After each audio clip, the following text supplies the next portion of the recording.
मतदानाचा सविस्तर आढावा घेऊया। दुपारी 1 वाजेपर्यंत महाराष्ट्रामध्ये 30.85% इतकं मतदान झालेलं आहे। सर्वाधिक मतदान नंदुरबारमध्ये म्हणजे 37.33% इतकं झालेलं आहे, तर सर्वात कमी पुणे मतदारसंघामध्ये 26.48% इतकंच मतदान झालेलं आहे।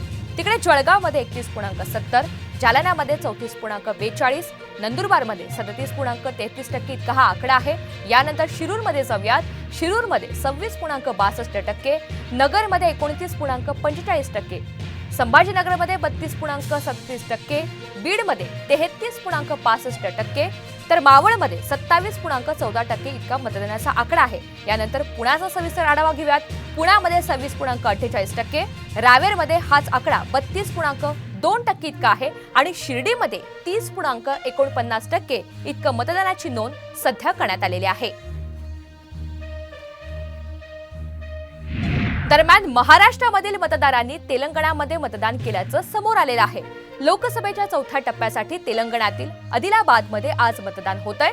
सीमेलगतच्या 12 गावातील गावकऱ्यांनी दोन्ही राज्यामध्ये मतदान केल्याचं समोर आलं।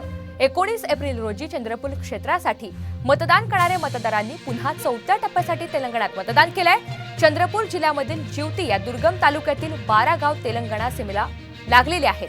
तेलंगणा सरकारनं सीमेलगतच्या गावातील या लोकांना विविध सुविधा देत आपल्या प्रति सहानुभूती निर्माण करण्याचा प्रयत्न केला आणि त्याचमुळे सीमेलगतच्या नागरिकांनी त्याचा फायदा घेण्याचा प्रयत्न केलेला आहे। 19 एप्रिलला आम्ही महाराष्ट्राचं इलेक्शन केलेलं आहे आणि आता 13 मेला आंध्राचं सुद्धा इलेक्शन करत आहोत। दोन्हीच्या पेट्या आल्या तर दोन्हीकडे इलेक्शन व्हायला आणि दोन्हीकडे आम्ही मतदान करायला।